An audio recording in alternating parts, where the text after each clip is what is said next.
Hi everyone and welcome to KRYPTALK, that Irish guy that talks about Bitcoin. This has been another historic week for the king of cryptocurrencies, with Bitcoin hitting $23,000 on the 23rd of December, $24,000 on the 24th of December, $25,000 on the 25th of December, and $26,000, $27,000 and $28,000 on the 26th of December, before topping out at $28,400, and at the time of filming this video, it's currently trading at $26,600. So in this episode, we're going to take a look at Bitcoin's price action over the last week and how Bitcoin's market cap has hit $500 billion. We're also going to take a look at how Bitcoin faces regulatory scrutiny after record-breaking rally, how Bitcoin mining stocks have surged, the fact that Bitcoin is on track for the largest monthly winning streak in more than a year, and a chart that points to Bitcoin peaking out in early 2021. But most importantly, in this episode, we're going to be taking a look at some reasons why Bitcoin is going to hit $30,000. Let's get started.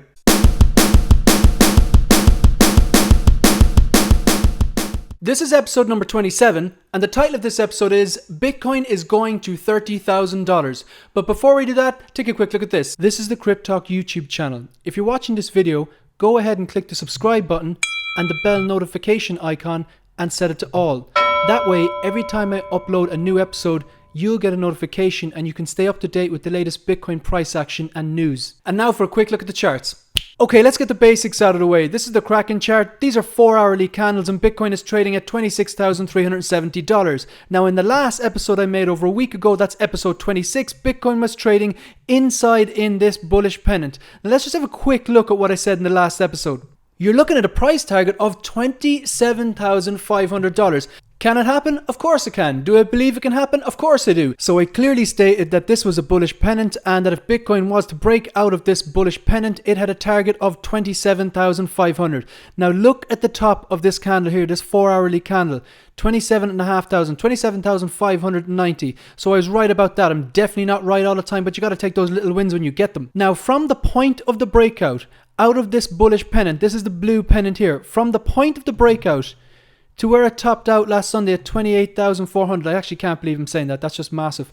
That's 22.33% increase. That's an increase of $5,170. Now, from that highest point, that Bitcoin all-time high, remember, it's been hitting all-time high day after day after day, but from that all-time high of $28,323 last Sunday, down to how far it fell down to before it found support on this red line, that's a pullback of 9%. And it's really, really important. You can see here, this red line here, it's really, really important that it's actually found support here and here on this red line.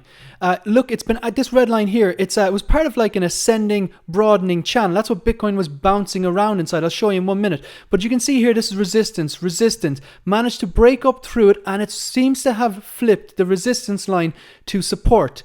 So I've drawn this other line here, so it's peaked out here, and it hasn't actually, this is kind of, I suppose, the new resistance line, and this is hopefully the new support line. We can see what's happening over the next few hours and days. Now, sticking with the 4-hourly candle, but zooming out, you can see back down here, Bitcoin has been bouncing around inside in this ascending, broadening channel since the 20th of October. So it would come up, it would bounce off the top, would come back down again, bounce off the top, come back down again, bounce off the top, and then it actually broke through it. So that's where we are now. So it'll be interesting to see if it falls back in here or if it manages to flip this resistance line into support and then bounce up past $30,000. I believe it is going to happen. I actually think it's going to break $30,000 before it has this correction. The correction's imminent. These 20, 30, 40% corrections, they're more than likely going to happen. We've seen them before. We will see them again.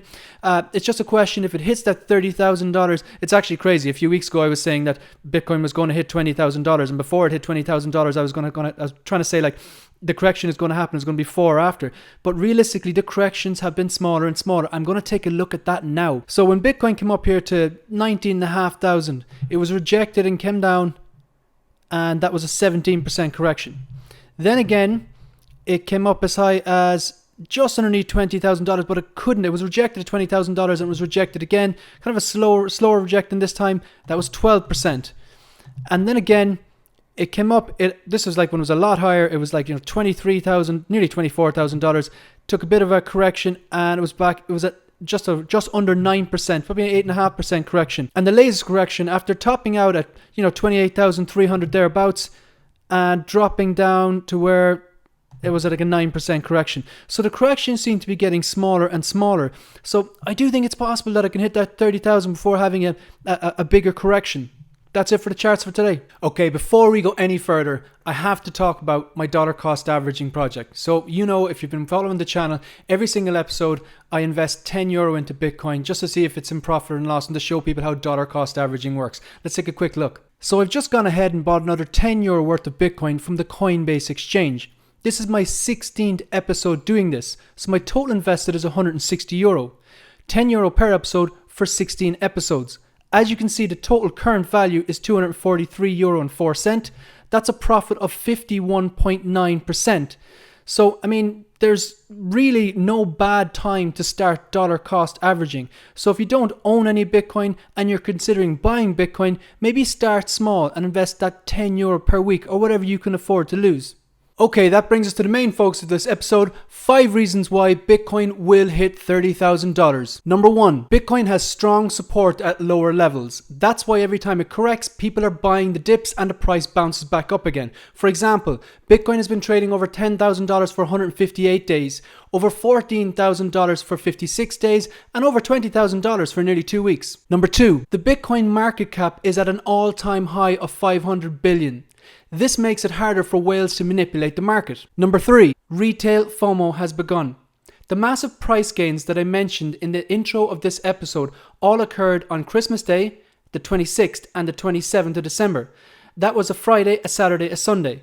So the stock market was closed and the CME futures chart wouldn't be trading. Also, according to Google Trends, there has been an increase in the search term Bitcoin over the last few months, particularly in December. Number 4, mining companies are investing massive amounts of money in new Bitcoin mining equipment. That shows they're thinking long term, and that shows they see this as a viable, sustainable option and way of making money. Number 5, scarcity. I've said it before, you will hear me say it again. There will only ever be 21 million Bitcoins. 18.5 million have been mined to date, and with companies like Cash App, Grayscale and MicroStrategy continuing to buy up on a daily basis more Bitcoins than the 900 that are mined, that makes Bitcoin an extremely scarce asset. That does affect the price. Just a quick friendly word of warning. Nothing on this channel is financial advice. I'm not a qualified financial advisor. So always do your own research and never invest any more than you can afford to lose. This is Bitcoin you're talking about. It's a highly volatile asset. 30-40% corrections are quite common. So they will happen again. I'm just saying I don't think it's going to happen before we hit $30,000. It may happen after, it may happen before. I'm just saying for the reasons I've outlined already here in this episode that I think we are going to hit $30,000 and a correction will happen sometime after that. Nobody knows. Not the best Bitcoin expert in the world or the best financial advisor or business person in the world. Nobody has a crystal ball that can predict the future. Just be very, very careful out there. All right, the first news article that we're going to take a look at today is by Bloomberg, and the headline reads, Bitcoin faces regulatory scrutiny after record-breaking rally. Now, I've read down through this article, and to be honest, there's more positive news in this article than there is negative. So I think this is just a headline grab. So the headline starts off and gives a bit of a synopsis of Bitcoin's year, saying that it has quadrupled, surpassing 20,000. Okay, so this is obviously a few days old. It has hit 28,400 earlier on, just a few days ago. Also, you could argue it actually 6x'd from the bottom of the crash back in March. The article goes on to mention Paul Tudor Jones and Stanley Druckenmiller, who invested in Bitcoin during the year. The article contains this quote by Matt Hogan, Chief Investment Officer of Bitwise Asset Management. What's happening now, and it's happening faster than anyone could ever imagine, is that Bitcoin is moving from a fringe, esoteric asset to the mainstream. Now, the fear, uncertainty, and doubt, or FUD from the headline, it comes from the few little lines here, like this one here, that the outgoing Trump administration could have some last-minute actions that could prove negative for cryptocurrencies and Bitcoin, and that Janet Yellen, who's been nominated to serve as the Treasury Secretary in the incoming Biden administration, she has been noticeably anti-cryptocurrency and anti-Bitcoin, so that could be a problem. However, on the other hand, Gary Gensler could be nominated to replace Jay Clayton as the US Secretaries and Exchange Commission. I mentioned Gary Gensler before. He's pro-Bitcoin, whereas Jay Clayton was anti-Bitcoin. So this is actually kind of positive for Bitcoin. The second article is by Markets Insider, and the headline reads, Bitcoin mining stocks surge after the cryptocurrency passes 28,000 for the first time. Now remember, Bitcoin is decentralized. It's not a company. It has no CEO. So this is not referring to Bitcoin itself. This is referring to the companies that actually mine Bitcoin. So their stocks have surged after they're announcing basically they're buying new mining equipment. So the Bitcoin mining companies Riot Blockchain and Marathon Patent Group soared on Monday morning as investors anticipate Bitcoin's rally will continue into 2021. Both mining companies recently announced purchases of more Bitcoin mining equipment. On Monday, Marathon said it would purchase 70,000 miners for $170 million from Bitmain. So they're looking at this long term. If they're investing that kind of money into mining equipment, they obviously see this as a long-term, sustainable money-making scheme. And the article goes on to mention, of course, that Bitcoin hit 28,000 on Sunday. The third article is by an Irish newspaper called the Irish Times. Now, I've picked this article up because it just shows that mainstream media are starting to report on Bitcoin because it hit all-time highs, because it had such a great year. If you pair that then with the fact that Bitcoin, increased by a few thousand on days when the stock exchange and days when the Chicago Mercantile Group, the CME futures chart, wasn't trading, and the fact that Bitcoin, the search term Bitcoin, has been increasing on Google Trends, I mean, this is the start of the retail FOMO. The rally, I suppose, for the last few months has been mainly institutional, but now we're seeing, regular people buying and FOMOing into Bitcoin. So the headline reads, Bitcoin on track for largest monthly winning streak in more than a year. The largest cryptocurrency reached an all-time high of 28,365 on Sunday. The run of outsized returns over October, November and December so far is the longest such stretch since mid-2019. My sense is we're very close to the top. We could hit 30,000 though, said Vijay Ayar, head of business development of crypto exchange Luno in Singapore. We should definitely see a pullback, but the magnitude is probably lesser.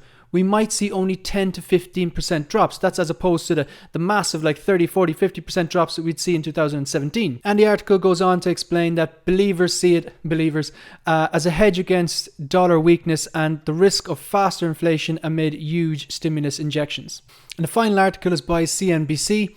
The headline reads, chart points to Bitcoin peaking out in early 2021, trader says. So Mark Newton, founder and president of Newton Advisors, has told CNBC and Trading Nation on Monday that based on the charts, this run could be due to come to an end in 2021 or put on pause. Newton explains it's still quite bullish on an intermediate term basis given that it just broke new all-time highs, but he's saying on the near term his cycle composite shows that it peaks out in early January. Now that could just mean it could peak out and come down a bit, maybe 20, 30, 40% before continuing on upwards. Now he is bullish on Bitcoin, he is long on Bitcoin, Ethereum and Litecoin, but he goes on to explain, I think there will be opportunity to buy dips in Q1 of next year. I tend to agree. So Q1, January, February, March, that there's going to be dips there. I mean, come on, that kind of goes without saying. Now the article contains another quote by a guy called Boris Schalzberg. So he's managing director of FX strategy at BK Asset Management.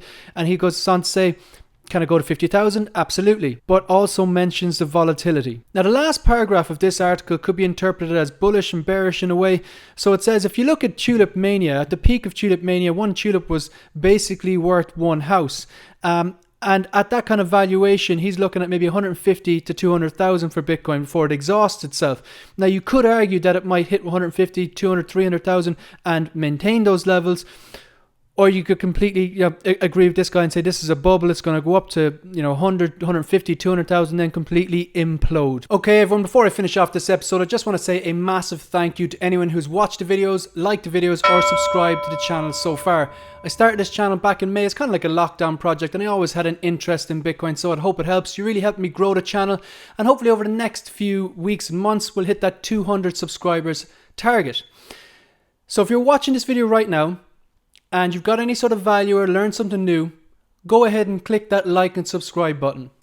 So Merry Christmas, Happy Holidays, and as usual, Sláinte. Bye bye bye bye bye bye bye.